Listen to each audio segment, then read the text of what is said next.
King of Gods. By Fast Food Restaurant, Kabanata 1193. Sumali si Little Ling sa koponan. Ang galit na pag-alis ng Golden Jade Race ay nagdulot ng paunawa ng iba pang mga paksayon sa hanay ng bundok.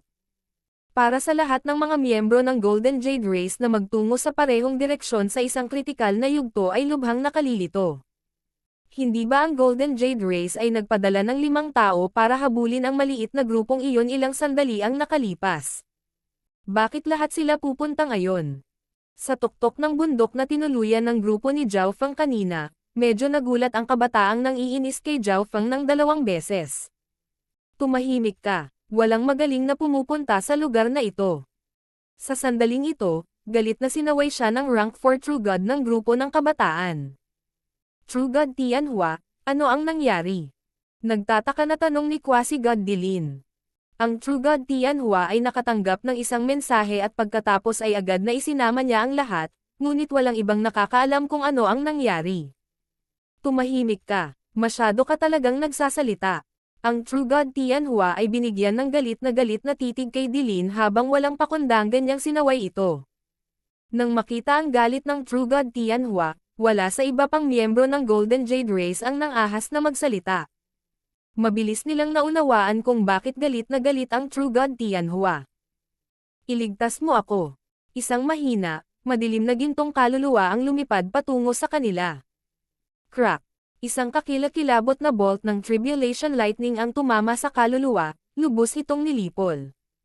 Ang grupo ng Golden Jade Race ay tumingin sa pagkatulala, hindi inaasahan na ito ang una nilang nakita.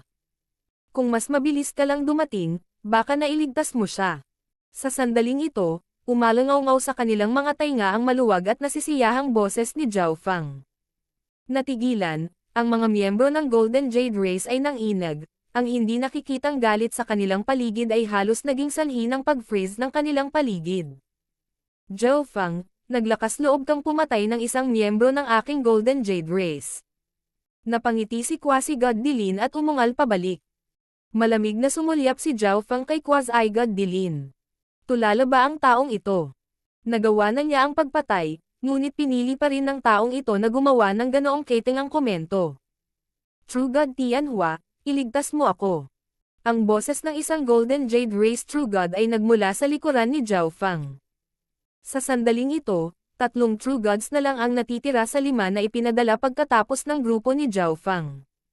Napapaligiran sila ng Black Destruction Serpent Dragon, ang nakaasol na Elder, at ang maraming sinaunang hayop.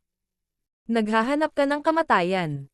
Ang True God Tianhua ay galit na tumitig kay Zhao Feng at nagbabala. Malinaw niyang nakikita na kaya ni Zhao Feng na patayin ang lahat ng 3 True God. Gayunpaman, sinadya niyang nakulong ang trio para dalhin ang iba pang grupo ng Golden Jade Race. Ito ang kauna-unahang pagkakataon na nakakita siya ng gayong walang ingat na kabataan. Ang True God Tianhua ay tunay na nakatuon sa katwiran, na isinasantabi ang buhay ng kanyang mga kapwa angkan upang patayin ako. Ang mga labi ni Zhao Feng ay pumulupot sa isang masamang ngiti.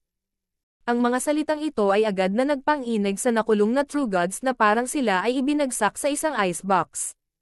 Naging pangamba rin ang ibang miyembro ng Golden Jade Race. Kung ang True God Tianhua ay walang pakialam sa kapalaran ng 3 rank 3 True God na ito, kung gayon sa paparating na pakikibaka para sa kayamanan, tiyak na wala siyang pakialam sa kanilang buhay. Ang True God Tianhua ay namumula sa layuning pumatay. Sinusubukan ni Zhao Feng na maghasik ng alitan sa pagitan niya at ng iba pa niyang grupo.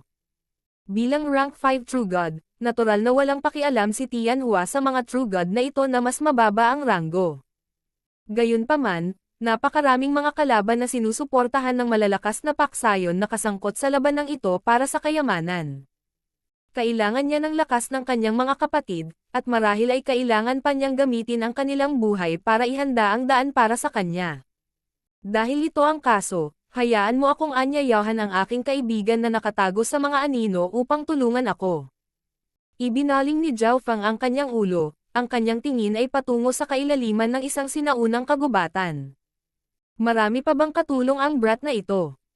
Ang mga mata ng True God Tianhua ay kasing lumbay ng tubig. Sa kaibuturan ng kagubatan, isang lilang asol na apoy ang kumikislap, at isang batang babae na nakasuot ng gown na may parehong kulay ay dahan-daang lumitaw.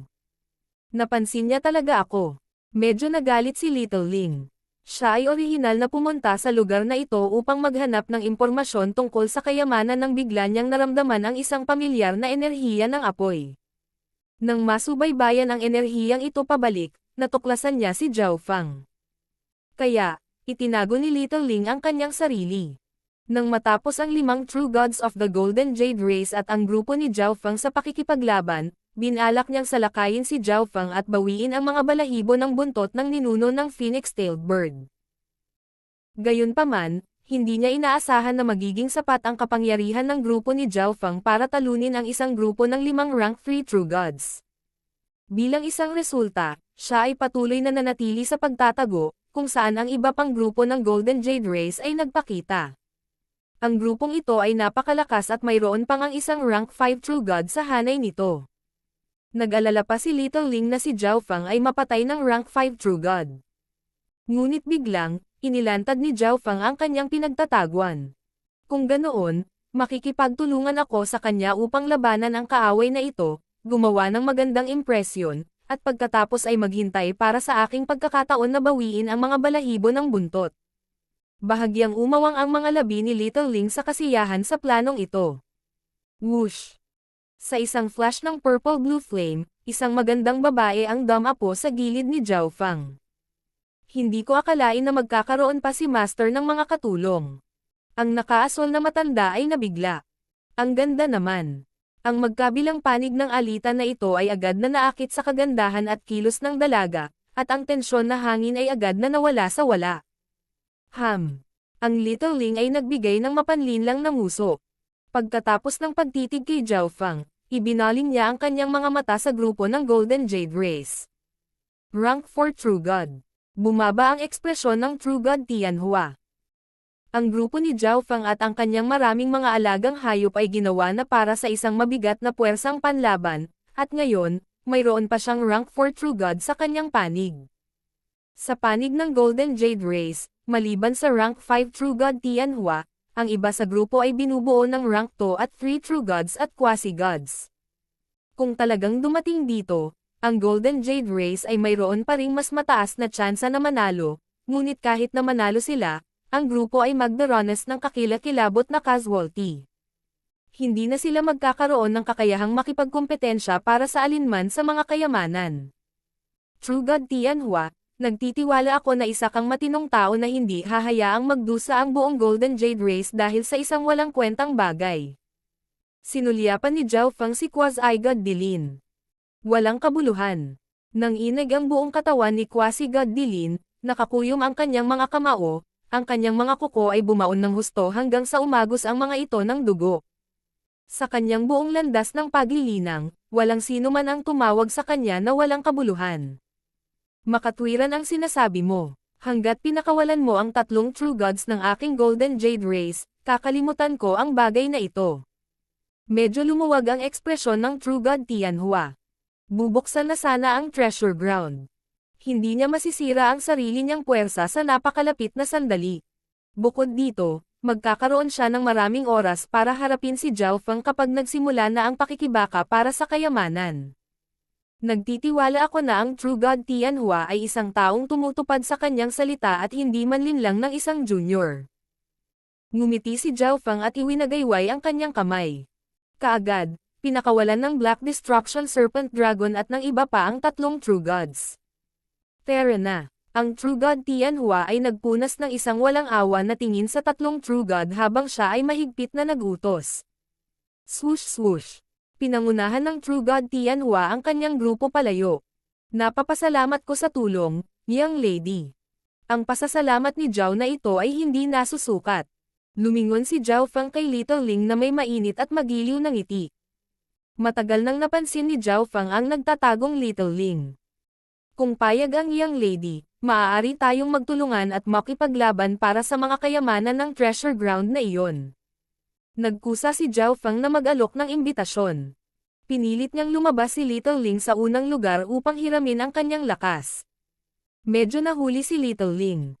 Naghahanda siyang magsalita at mag-alok na sumali sa koponan ni Zhao Fang, kaya hindi siya handa sa imbitasyon ni Zhao Fang.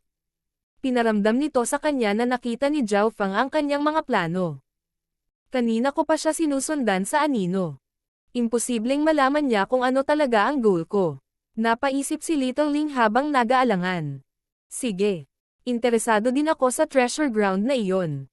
Ang mga mata ni Little Ling ay kumislap ng may determinasyon nang sumang-ayon siya. Sa gilid, ang Black Destruction Serpent Dragon ay natulala. Ni hindi nito naintindihan kung bakit ang biglang lumitaw na batang babae na ito ay nagpasya na tulungan si Zhao Fang, kahit na sumali sa grupo ni Zhao Fang. Whoosh! Whoosh! Whoosh! Sinundan ng grupo ni Zhao Fang ang grupo ng Golden Jade Race sa pagbabalik sa mahabang bulubunduking iyon. Sa kalapit na kabundukan, maraming eksperto ang naiwang namangha sa kanilang nakita. Alam nilang lahat na nagkaroon ng hidwaan sa pagitan ng Golden Jade Race at Zhao Fang, at nakita na lang nila na ang rank 5 True God ng Golden Jade Race ay bumagsak sa galit. Ngunit ngayon, nagbabalik ang dalawang grupo, sunod-sunod na ang isa. Ito ay isang tunay na kakaibang tanawin. Gayunpaman, mapapansin ng maingat na nagmamasid na 3 lamang sa unang 5 rank 3 True Gods ang bumalik mula sa paghabol sa grupo ni Zhao Fang. Bilang karagdagan, ang grupo ni Zhao Fang ay mayroon na ngayong magandang babae na may halos perpektong hitsura. Mabuting sir, mangyaring huwag magdamdam sa walang kabuluhang daldal ng kabataan ng aking lahi. Sa sandaling ito, ang rank 4 True God sa bundok na tinutuluyan ng grupo ni Zhao Fang ay nagkusa at nag-alok ng paumanhin. Nang tuyain ng batang quasi-god sa kanyang grupo si Zhao Fang ng 2 beses, binaliwala niya ito, ngunit ngayong natikman ni Zhao Fang ang Golden Jade Race na matalo at may rank 4 True God sa kanyang panig, napipilitan siyang magsalita. Pagkatapos nitong paghingi ng tawad, pinangunahan ng rank 4 True God ang kanyang grupo palayo sa bundok. Ito ay si Zhao Fang. Isang ganap na kasiyahang makatrabaho si Milady. Magiliw na ngumiti si Zhao Fang. Si Little Ling ay nagbigay ng isang magiliw na ngiti sa kanyang sarili at handang gumawa ng ilang kasiyahan sa kanyang sarili nang siya ay napipi sa susunod na mga salita ni Zhao Fang. Milady, naparito ka ba upang bawiin ang mga balahibo ng buntot ng phoenix-tailed bird? Tumingin si Zhao Fang kay Little Ling na parang nakikita niya ang lahat ng kanyang mga lihim. Alam mo, nanginginig si Little Ling dahil sa gulat. Dahil alam ni Zhao Fang ang kanyang layunin, bakit niya siya inimbitahan na sumali sa kanyang team? Pakiramdam ni Little Ling, ang sitwasyon ay nasa ilalim ng kontrol ni Zhao Fang. Sinusundan ako ni Milady simula nang umalis ako sa Phoenix Forest. Para matiktikan ng napakagandang babae, medyo nahihiya ang isang ito. Walang hiyang sinabi ni Zhao Fang. Anong balak mong gawin? Ang mukha ni Little Ling ay naging malungkot, isang pahiwatig ng layunin ng pagpatay ang kumislap sa kanyang mga mata. Milady, huwag kang nasasabik. Mag-ingat na huwag ilantad ang iyong pagkakakilanlan. Nagsalita si Zhao Fang na may ayos na ekspresyon. Ang layuning pumatay sa mga mata ni Little Ling ay naglaho, at tumingin siya kay Zhao Fang at itinikom ang kanyang mga ngipin. Ang lugar na ito ay puno ng mga eksperto ng Ancient Desolate Realm of Gods. Kung malantad ang kanyang pagkakakilanlan, lahat ng tao dito ay may dahilan para atakihin siya. Ang nais lang nitong makipagtulungan kay Milady. Sa pagtulong sa akin, tatayo rin si Milady para makakuha. Kapag natapos na ang usaping ito, maibabalik ko sa iyo ang mga balahibo ng buntot. Same time na sinabi ni Zhao Fang. Ang bloodline power, origin flame, at medicinal energy ng mga balahibo ng buntot ay naabsorb na ni Zhao Fang. Walang ibig sabihin sa kanya na ibalik ang mga ito. Tinitigan ni Little Ling si Zhao Fang, nakaramdam ng inis at inaapi. Pakiramdam niya ay nahulog siya sa isang bitag. Sige. Nag-isip sandali si Little Ling bago pumayag. Kung tumanggi siya, hindi niya alam kung makakaalis ba siya ng ligtas sa lugar na ito. Samantala, ang pagsang-ayon sa kahilingan ni Zhao Fang ay nagdulot lamang ng kaunting panganib, na may ilang iba pang kawalan. Buzz. Whoom. Sa sandaling ito, ang transparent na palasyo sa abot tanaw ay nagpakawala ng napakalaking spatial na bagyo. Ang 2 katlo ng bulwagan ng palasyo ay nalantad na ngayon. Ang spatial ripples na ito. 2 malalaki at matipunong figure, napakalaking miyembro ng sinaunang lahi na may mga ulo ng dragon, sungay ng USA, at katawan na natatakpan ng itim na kaliskis, huminto sa himpapawid. Ikaw, halika dito. Anong nangyari sa unahan? Ang isa sa kanila, isang Black Flame Kilin, ay galit na tumingin sa isang sinaunang hayop sa ibaba. Ito. Maraming tao ang nakadiscover ng treasure ground na nakatago sa isang spatial na dimensyon. Sa kasalukuyan, ang treasure ground na ito ay malapit ng lumitaw. Inihagis ng sinaunang hayop na ito ang katawan nito sa lupa, nanginginig ang buong katawan sa takot. Bilang isang sinaunang hayop, hindi pa ito nakatagpo ng isang uri ng hayop na may napakalakas na linya ng dugo. Young Master, maraming tao doon. Mas mabuti kung hindi natin idamay ang ating sarili sa bagay na ito. Ang isa pang kilin, isang napakalaking pula na may pidgel na aura, ay mahinang pinayuhan. Hihihi. Isa kang rank 7 Ancient God. Kasama mo rito, walang kabuluhan ang mga taong iyon. Ang mga mata ng Black Flame Kilin ay kumislap ng matinding liwanag. Mayroong 9 na ranggo sa True Gods. Ang rank 1 hanggang rank 6 ay tinawag na True Gods, ngunit ang pulang kilin na ito ay isang Ancient God, na naninirahan sa itaas ng rank 6. King of Gods, Kabanata 1194. Magulong sitwasyon. Kahit na handa akong tulungan ka, sa lakas sa ating panig, mahirap makipaglaban sa lahat ng paksayon na ito. Hindi umimik si Little Ling habang pinagmamasdan niya ang mga nakapaligid na bundok. Hindi mo kailangang mag-alala tungkol dyan. Ang sagot ni Zhao Fang ay kasing tapat. Iniisip ko ang sarili kong buhay dito. Sinaman ng masamang tingin ni Little Ling si Zhao Fang at pagkatapos ay idinagdag. Hayaan mong sabihin ko sa iyo, hindi lang kayo ang tao pagkatapos ng palasyong ito. Maraming sinaunang uri ng hayop ang nagtatago rin sa paligid ng bulubunduking ito. Ang hitsura ng palasyong ito ay lumikha ng isang mahusay na kaguluhan. Natural na hindi lang mga tao ang pumunta sa lugar na ito. Ang mga sinaunang uri ng hayop sa malapit ay hindi tugma para sa lahat ng mga taong ito sa isang direktang paghaharap, kaya pinili nilang itago ang kanilang mga sarili at maghintay para sa tamang sandali. Alam ko, simpleng sagot ni Zhao Fang. Mula sa pananaw ni Zhao Fang, mas magulo ang sitwasyon, mas mabuti. Ito ay magiging mas madali para sa kanya na makapasok sa mga puwang. Iniwang galit si Little Ling ni Zhao Fang. Wala bang anumang bagay na maaaring magpagulat o magpanik ang lalaking ito? Manatili ka lang dito at hintayin ang aking mga tagubilin. Gawin mo lahat ng sasabihin ko. Tumingin si Zhao Fang kay Little Ling at seryosong sinabi. Ang Little Ling ay hindi tagapaglingkod ni Zhao Fang, kaya hindi mahigpit ni Zhao Fang ang kanyang mga galaw. Ano naman sayo? Biglang may naisip si Little Ling at nagtanong. Ako, natural, may pananagutan sa pag-utos sa inyong lahat. Sinabi ni Zhao Fang na may lubos na pagtitiwala. Ano? Pinapasabak mo kami habang nagtatago ka lang. Nanlaki ang mga bilog na mata ni Little Ling. Wala siyang iba kundi ang paghamak sa ugali ni Zhao Fang. Sinulyapan niya si Zhao Wan, ang Black Destruction Serpent Dragon, at ang nakaasol na Elder. Ang tatlong ito ay mas mahina kaysa sa kanya, ngunit napagmasdan niya ang labanan kanina. Alam niya na ang bloodline ng Black Destruction Serpent Dragon ay nakakatakot at mataas ang antas, habang si Zhao Wan ang tagapagmana ng Eye of Myriad Forms. Naguguluhan si Little Ling kung bakit susundin ng mga mahuhusay na tao ang utos ni Zhao Fang. Tama na ang Saturday. Mayroon pa tayong ilang oras upang madagdagan ang ating lakas at ihanda ang ating sarili sa pag-iisip. Medyo natahimik si Zhao Fang. Napakaraming tanong talaga ng dilag na ito. Inilabas ng nakaasol na Elder ang kapangyarihan ng kanyang Little World, naglabas ng Lightning Whip, at sinimulan itong pinuhin. Siya ay may sariling divine weapon, ngunit ito ay mas nababagay sa kanya. Ang Black Destruction Serpent Dragon ay nagsimula ring maglinang sa sarili nitong Little World, na nagpapataas ng lakas nito. Kung mas malakas ito, mas malaki ang pagkakataon nitong makakuha ng kaunting kayamanan para sa sarili nito. Samantala, sinubukan ni Zhao Fang na unawain ang Space Intent sa himpapawid.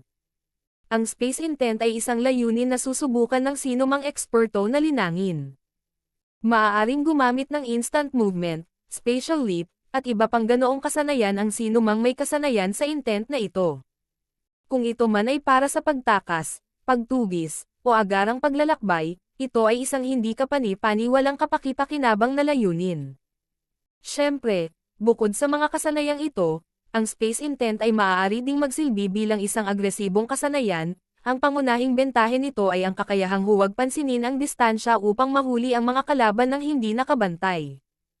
Ang aking God Spiritual Eye ay dumating na may kakayahang gamitin ang kapangyarihan ng kalawakan. Ang pag-unawa sa space intent ay hindi dapat maging mahirap. Bulong ni Zhao Feng sa sarili. Noong nakaraan, si Zhao Feng ay masyadong pabaya at muntik nang mapatay ng True God experts na iyon na nakaintindi sa space intent.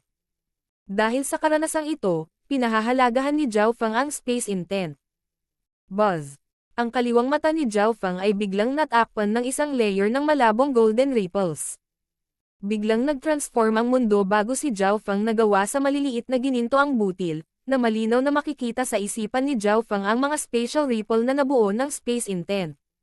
Manam. Sa bundok na inookupahan ng Spacetime Sacred Land, may napansing kakaiba ang dalawang figure, kumikislap ang kanilang mga mata. Ang isa sa kanila ay quasi-god Kung Yuan, at ang isa ay isang rank 5 true god ng Spacetime Sacred Land. Pareho silang nagtataglay ng Eye of Spacetime. Anong kakaibang pakiramdam? Quasi-god Kung Yuan bulong sa sarili. Ilang saglit lang, naramdaman niyang parang may tinitiktik siya, na naging dahilan ng paglabas ng bahagyang ripple sa kanyang Eye of Spacetime. Maaaring may isa pang tagapagmana ng isang makapangyarihang god ay sa mga taong ito. Mahinang sabi ng matanda. Walang iba kundi mga henyo at elite ang nagtipon sa Wild Ancient Secret Dimension, kaya hindi magiging kakaiba kung may isang tagapagmana ng isang god ay ang lumitaw dito. Woo! Ang mundo ay napuno ng tunog ng napakalaking spatial na bagyo. Buzz! Boom! Biglang lumabas ang maliit na bahagi ng nakatagong transparent na palasyo. Boom! Ang napakalaking bitek sa kalawakan ay nagpakawala ng isang kakilakilabot na spatial na bagyo. Dahil ang lahat ay napanatili ang kanilang distansya, marami sa mga tao ang bahagyang tinamaan ng mga hanging ito, ngunit ito ay sapat na upang mapunit ang mga dagwang sugat sa kanilang mga katawan. Naramdaman ng iba ang nakakatakot na spatial forces na humihigop sa kanila at agad na umatras. Woo! Ang napakalaking spatial crack ay dahan-daang nagsimulang magsara, at ang spatial turbulence ay nagsimulang hangina. Ang treasure ground ay malapit nang lumitaw. Sa sandaling ito, ang lahat ng malapit na eksperto ay tumayo, ang kanilang mga puso ay kumakabog sa kanilang mga dibdib habang sila ay nakatitig sa transparent na palasyo sa hangin. Habang humihina ang spatial na bagyo, ang loob ng palasyo ay nagsimulang ipakita ang kanilang mga sarili sa karamihan. Kayamanan, lahat ng ito ay kayamanan. Lahat ay nakayuko sa tuwa. Ang half-transparent na palasyong ito ay itinayo sa isang estilo na lubos na katulad ng mga gusali ng Spacetime Sacred Land. Ang kahangahangang quasi-god ng Tiantian Sacred Land, quasi-god si Kung, ay may napakalmadong ekspresyon. Maaaring ito ay isang dating tirahan ng God Lord. Isa sa mga true god ng Spacetime Sacred Land ay napabuntong hininga sa gulat, may paggalang sa kanyang mukha. Nabalitaan na ang Spacetime God ay nanirahan sa mga bitek sa loob ng kalawakan, na naiintindihan ang Spacetime intent sa kaguluhan ng kawalan. Ang bulwagan ng palasyo na ito ay maaaring ang tirahan ng isang Spacetime God na nabuhay daan-daang milyong taon na ang nakalilipas. Ang mga bagay ay maaaring nagsimula bilang mga ordinaryong bagay, ngunit dahil ang Spacetime God ay nanirahan doon, sila ay nahawahan ng space intent o time intent, ang kanilang kalidad ay tumataas sa mga divine stages. Woo! Ang transparent na palasyo ay lumutang sa hangin, na nagpakawala ng nakakatakot na spatial ripples. Maging ang mga tao mula sa Spacetime Sacred Land ay hindi nang ahas na lumapit ng walang ingat. Ang spatial ripples sa paligid ng palasyo ay masyadong nakakatakot. Ang kaunting kawalan ng pangangalaga ay maaaring magresulta sa pagkapunit ng mga spatial na bitek. Gulat na sabi ng isa sa mga eksperto sa Spacetime Sacred Land. Ang iba ay tahimik na nagmamasid sa sitwasyon. Bagamat lumitaw ang treasure ground, walang nang ahas na lumapit, lalong hindi pumasok. Sa bundok kung saan matatagpuan ang grupo ni Zhao Feng. Swish! Lumabas si Zhao Wang mula sa Misty Spatial World, ang kanyang malamig at masasamang mga mata ay namumula sa enerhiya ng kamatayan habang nakatingin sila sa langit. Neo. Ang maliit na pas ang magnanakaw ay lumitaw sa balikat ni Zhao Fang, naghagis ng isang sinaunang tansong barya habang ito ay tumangalan ng may malalim na mga mata sa transparent na palasyo. Marami pa siyang katulong. Medyo nagulat si Little Ling. Kahit na si Zhao Wang ay walang mataas na cultivation, ang death intent sa kanya ay masyadong nakakatakot. Ang paglapit lang ng kaunti ay madarama ng isang tao na ang kanyang sigla ay nawawala. Para naman sa maliit na pas ang magnanakaw, kakaiba ang aura nito. Talagang hindi ito isang ordinaryong nilalang, ngunit hindi masabi ni Little Ling kung ano ang kakaiba dito. Woo! Ang lahat ng mga eksperto ay nagsimulang lumutang paitaas, lahat para sa kapakanan ng pagdama sa mga kayamanan sa loob ng palasyo. Tara na, tingnan natin. Biglang sabi ni Quasi-God Kung Yuan. Swish! Swish! Swish! Ang mga eksperto sa Space-Time Sacred Land ay sumugod, papalapit sa transparent na palasyo. Gayunpaman, hindi pa rin sila naglakas loob na pumasok. Magmadali at sundan ang mga tao mula sa Space-Time Sacred Land. Ang mga grupo mula sa Heaven Devouring Sacred Land at Tianian Sacred Land. Masasabi nila na ang palasyong ito ay posibleng nauugnay sa Space-Time Sacred Land. Hindi nila maalis ang Space-Time Sacred Land na mayroong ilang espesyal na paraan ng pagpasok sa palasyo. Woo! Ang lahat ng iba pang mga eksperto ay sumulong din. Kalokohan, ang palasyong ito ay puno ng mga spatial na bitek at napapalibutan ng mga spatial na bagyo. Imposibleng makalapit. Isang batang quasi-god na isinumpa. Ngunit sa sandaling ito, isang bagay ang nahulog mula sa transparent na palasyo. Ito ay isang puting tasa ng tsaa, ngunit ang ibabaw nito ay natatakpan ng isang ripple ng space intent. Nahulog ang kayamanan. Kunin mo. Walang inaasahan na lilito ang kayamanan sa ganitong paraan.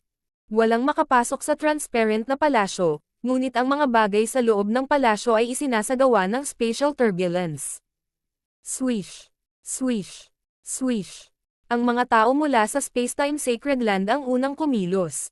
Biglang, ang tasa ng tsaa ay nagpakawala ng isang malakas na spatial ripple. Pag! Ang mga eksperto na lumapit sa puting tasa ng tsaa ay napabalikwas, nagulat ang mga ekspresyon sa kanilang mga mukha habang sila ay nagsusuka ng dugo. Haha! Tanging ang Rank 5 True God mula sa Space-Time Sacred Land, ang kanyang katawan na umuugong na may malalakas na alon ng space intent, ang nakarating sa gilid ng tasa. Hindi ko ito madadala sa aking interspatial dimension. Kumunat ang noo ng Rank 5 True God. Ang space intent ripple sa teacup ay masyadong matindi, at ang kanyang interspatial dimension ay hindi sapat ang kalidad para matanggap ito. May isa pang paraan, na pinuhin ang tasa ng tsaa. Kapag napino ito, magiging madali itong ilagay sa isang interspatial dimension, ngunit kailangan ng mahabang panahon para pinuhin ang isang divine weapon. Ibaba mo ang kayamanan. Ang mga Heaven Devouring Sacred Land ay nakipagtagpo sa True God mula sa iba't ibang direksyon.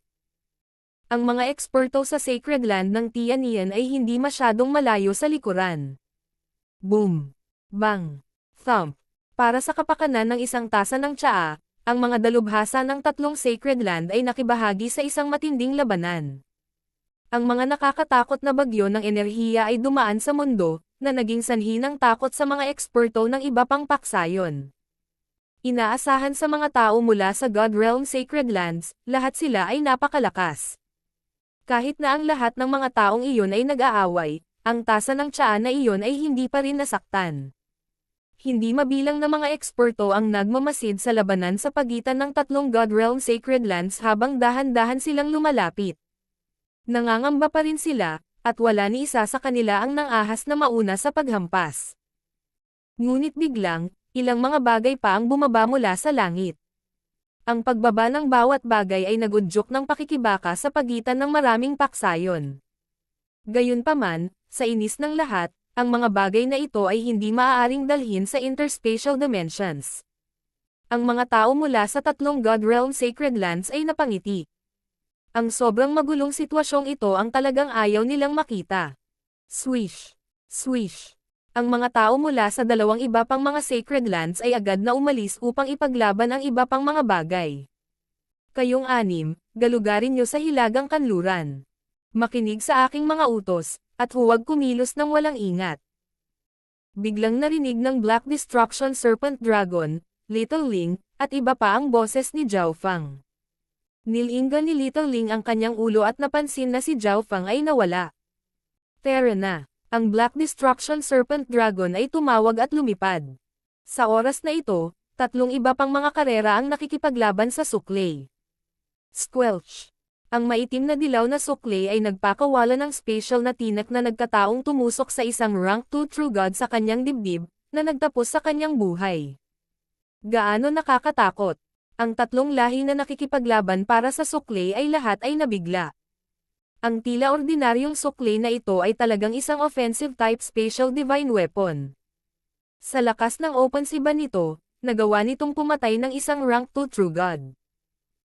Ang Black Destruction Serpent Dragon at ang iba pa ay pumasok sa labanan, tinulungan ang pinakamahina na partido sa pagpapahina sa lakas ng pakikipaglaban ng ibang mga partido. 200,000 li mula sa lugar na ito, malalim sa ilalim ng lupa. Ang kaliwang mata ni Zhao Fang ay kumikinang na may gininto ang kinang, nakikita ang lahat at tinatanggap ang buong sitwasyon. Umaasa si Zhao Fang na magiging magulo ang pakikibaka para sa kayamanan, ngunit hindi niya akalain na magiging ganito kagulo. Ang origin dimension ng Black Destruction Serpent Dragon at ang tiyan ng maliit na magnanakaw na pusa ay dapat kayang hawakan ang mga bagay na ito. Nagtaka si Zhao Fang. Ang Black Destruction Serpent Dragon ay may napakaranggal na bloodline at naging rank 6 true god sa kanyang prime, kaya ang origin dimension nito ay napakataas na level. Tulad ng para sa maliit na magnanakaw na pusa, ito ay isang mutant, ang kanyang tiyan ay isang napakalalim na butas na maaaring lumunok ng kahit ano. Bakit hindi pa gumagalaw ang mga sinaunang lahi na nakatago sa paligid? Ang pagkaunawa sa problemang ito ay nagpagulat kay Zhao Fang. King of Gods, Kabanata 1195. Blood Flame Killing Race. Dumagundong ang langit at lupa habang ang hindi mabilang na pag-atake ng intent ay lumikha ng pagpapakita ng nakamamanghang kagandahan.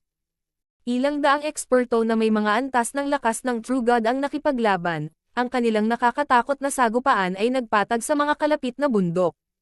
Sa kasalukuyan, 7 kayamanan ang nahulog mula sa transparent na palasyo. Ang puting teacup ay nakuha na ng isang tao mula sa Spacetime Sacred Land. Ang grupo ng Black Destruction Serpent Dragon ay nag-aaway sa suklay, kung saan hindi gaanong matindi ang labanan dahil mas maliit ang bilang ng mga paksayon na nakikipaglaban dito. Swoosh! Ang maitim na dilaw na suklay ay paminsan-minsan ay naglalabas ng ilang special na tinak, na tumutusok sa hangin sa mabilis na bilis. Gayunpaman, ang mga dalubhasang kasangkot sa labanan na ito ay handa na ngayon para dito at maaaring makaiwas sa mga tinak na ito. Kung nakuha namin ang suklay na ito, ang aming lakas sa pakikipaglaban ay makakatanggap ng malaking tulong. Magiging malaking biyaya ito sa paparating na mga pakikibaka. Sabi ng isang rank 5 true god na may itim na balat at pulang mata ng nagliliyab na apoy, ang kanyang mukha ay nababalot ng kasakiman. Ang mga pag-atake na inilunsad ng suklay ng mag-isa ay madaling pumatay sa isang rank 2 true god, kaya kung ito ay mapadalisay, ito ay makakapagpakita ng mas malaking kapangyarihan. Mangarap ka, agad namang gumanti ang isa pang grupong nakikipaglaban para sa suklay. Mga Ginoo, maaari tayong magtulungan pansamantala upang sakupin ang suklay na ito. Ang pulang mata na rank 5 true god ay nag-alok sa grupo ng Black Destruction Serpent Dragon. Kahit na ang grupo ng Black Destruction Serpent Dragon ay medyo mababa ang antas ng cultivation, ang kanilang lakas ay disente. Bukod dito, wala siyang mahanap na ibang gustong makipagtulungan sa kanya. Sige, tutulungan namin si Senior na makuha ang kayamanang ito. Nakangiting sagot ng Black Destruction Serpent Dragon. Sa katotohanan, alam ng lahat na ang bawat pangkat ay may kanya-kanyang plano. Boom! Bang! Crash! Matinding labanan ang dalawang panig. Kinuha ng grupo ng Black Destruction Serpent Dragon ang mas maliit na bahagi ng grupo ng kaaway, na iniwan ang karamihan ng mga kaaway sa pangkat ng rank 5 true god na pulang mata. Thwish! Isang kulay pilak na kulay abo na linya ang kumislap pasulong habang ginagamit ng maliit na pas ang magnanakaw ang maitim na gintong dragon ahas na latigo sa mga kamay nito upang kunin ang suklay. Hahaha, isang grupo ng mga tanga. Ngumisi ang pulang mata na rank 5 True God. Patayin sila. Nang makuha ng maliit na pas ang magnanakaw ang suklay, ang iba pang tatlong paksayon ay agad na nagsimulang umatake sa grupo ng Black Destruction Serpent Dragon. Ano ang ginagawa nitong magnanakaw na pusa? Si Little Ling ay nabigla. Ang mga kayamanan ay maayos at mabuti, ngunit napakaraming eksperto dito. Ang sinumang nakakuha ng kayamanan ay agad na magiging target ng lahat ng iba pang paksayon. Ang paksayon sa likod ng mapupulang rank 5 True God na nakipag-alyansa sa kanila ilang sandali lang ang nakalipas ay nagsimulang umatake sa kanila. Neo. Ngumisi ang munting pas ang magnanakaw habang ginagamit ang latigo para ihagis ang sukle sa gilid ng isa pang paksayon. Kalokohan, ang tanggang pas ang ito. Ang ibang mga paksayon ay nagmura sa pagkadismaya habang sila ay sumugod upang salakayin ang paksayon na nakatanggap ng sukle. Ang Black Destruction Serpent Dragon ay patuloy na nagdulot ng gulo, piniling huwag kumuha ng anumang kayamanan. 200,000 li sa ilalim ng lupa. Patuloy na tinatanggap ni Zhao Feng ang sitwasyon sa kanyang malalim na tingin.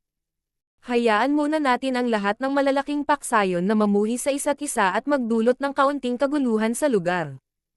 Tumawa si Zhao Feng. Ang unang batch ng mga bagay na nahulog mula sa transparent na palasyo ay hindi kasing halaga kumpara sa kung ano pa ang natitira sa loob, kaya walang plano si Zhao Feng na ipaglaban ang alinman dito. Yan ay... Natigil ang tingin ni Zhao Feng habang nakatutok siya sa transparent na palasyo. Sa gitna ng transparent na palasyo, sa isang lugar na nababalutan ng makapal na spatial layer, lumitaw ang isang pilak na balabal. Ang balabal na ito ay banordahan ng hindi mabilang na mga kamangha-manghang ron, lahat ng mga ito ay kumikinang sa isang pilak na kinang. Thwish! Ang pilak na damit ay nagsimulang gumalaw sa palasyo ng mag-isa. Swoosh! Isang nakakatakot na spatial na hangin ang umihip dito. Buzz! Lumitaw ang mga spatial ripples sa dark silver robe at hinarangan ang lakas ng spatial na unos na ito. Ang karamihan sa mga eksperto na nakikipaglaban sa labas ng palasyo ay natural na nakita rin ang eksenang ito. Anong kayamanan yan? Ito ay may katalinuhan na nagpapahintulot sa kanya na kumilos ng mag-isa, at kahit na ang nakakatakot na spatial na hangin ay hindi maaaring makapinsala dito. Naramdaman ng maraming eksperto sa ilalim ng palasyo na tumibok ng mabilis ang kanilang mga puso. Boom! Bang! Ang pilak na damit ay biglang nagsimulang sapalarang hamampes sa mga dingding ng palasyo. Ang mga spatial na bagyo na may iba't ibang laki ay hamampes sa pilak na damit, ngunit wala sa kanila ang may kakayahang makapinsala kahit isang hibla nito. Sa katunayan, ang ilan sa iba pang mga kayamanan sa palasyo ay natamba sa paglipad habang ang pilak na damit ay random na lumipad sa palasyo. Napakabigat na kayamanan. Nakikita ng lahat na ang pilak na damit na ito ang pinakamatalinong kayamanan sa palasyo. Kailangan kong makuha ang aking mga kamay sa robe na iyon. Ang rank 5 True God mula sa Spacetime Sacred Land ay may masamang liwanag sa kanyang mga mata. Walang mas pamilyar sa spacetime intent kaysa sa Spacetime Sacred Land. Ang kanyang paghatol ay nagsabi sa kanya na ang balabal na ito ay posibleng pinakamahalagang bagay sa palasyo. Gayunpaman, ang bagay na ito ay hindi isang nakakasakit na uri, kaya hindi masabi ng mga tagalabas kung gaano ito kahalaga. Boom! Ang balabal ay naging sanhi ng panginginig ng buong palasyo, at marami sa mga bagay sa loob ay kumalas. Whoosh! Whoosh! Mas marami pang bagay ang nahulog mula sa mga bitek sa palasyo. Isa pang batch ng mga kayamanan ang nahulog. Mukhang mas mataas pa ang kalidad kaysa sa unang batch. Ang mga eksperto sa ibaba ay natigilan, nanginginig ang kanilang mga katawan habang naghahanda para sa labanan. Marami sa mga kayamanan sa batch na ito ay mga halaman, mahalagang materyales na malamang na naglalaman ng spacetime intent na maaaring makatulong sa isa sa pag-unawa sa kapangyarihan ng espasyo at oras. Buzz! Isa sa mga kayamanang ito, isang salamin, ay naglabas ng sinag ng void light na naglaho sa hangin. Sa isang iglap, na-lockdown ang espasyo sa lugar na iyon, at lahat ng nasa lugar na iyon ay walang kakayahang gumamit ng space intent. Iyan ay ang Spatial Lock Mirror. Isang elder mula sa Spacetime Sacred Land ang nakalock sa salamin, ang kanyang isip ay gumugulong sa gulat. Maaaring i-lock ng Spatial Lock Mirror ang espasyo sa isang lugar at gawing imposibleng gamitin ang space intent. Ito ay isang kayamanan na kinatatakutan ng mga tao ng Spacetime Sacred Land. Thwish. Matapos i-lock ang isang lugar ng espasyo, ang Spatial Lock Mirror ay agad na tumakas sa malayo. Pumunta ka. Hindi namin hahayaang makatakas ang Spatial Lock Mirror. 10 paksayon ay agad na tumakbo sa pagtugis, ang mga tao ng 3 sacred land sa kanila. Pagkatapos ng lahat, ang Spatial Lock Mirror na ito ay ang pinakamataas na kalidad na kayamanan na lumitaw sa sandaling ito. Ito ay mas mataas kaysa sa mga tasa ng tsaa at suklay. Ang sinumang makakakontrol sa kakayahan ng Spatial Lock Mirror ay mas madaling makakuha ng anumang mga kayamanan sa hinaharap. Bilisan mo, sundan mo ang natitirang mga kayamanan. Nakuha ng Spatial Lock Mirror ang isang malaking bilang ng mas makapangyarihang mga paksayon, na iniwan ang natitirang mga paksayon upang makipagpunyagi sa iba pang mga kayamanan. Maaaring hindi kasing husay ng Spatial Lock Mirror ang mga kayamanang ito, ngunit mas mahalaga ang mga ito kaysa sa mga kayamanan mula sa unang batch. Pumunta ka. Ang Black Destruction Serpent Dragon ay umungal. Napakaraming kayamanan ang nahuhulog mula sa langit, at ang mas makapangyarihang mga paksayon at eksperto ay napunta lahat sa Spatial Lock Mirror. Boom! Bang! Thump! Dalawang mas mahihinang grupo ang kasalukuyang nakikipaglaban sa isang plantang pilak, ang magkabilang panig ay ganap na nalubog sa kanilang labanan. Sa sandaling ito, isang mata ng isang malabong gininto ang kulay ang lumitaw sa itaas nila, ang kidlat ng iba't ibang kulay ay umiikot sa paligid nito. Ito ay malamig at walang kabuluhan, tila isang pag-iral na katumbas ng langit at lupa habang minamaliit nito ang lahat ng bagay. Ang dalawang grupo ay agad na namutla sa takot, ang kanilang mga katawan ay nanginginig habang ang kanilang mga kaluluwa ay sinasalakay ng isang hindi nakikitang presyon.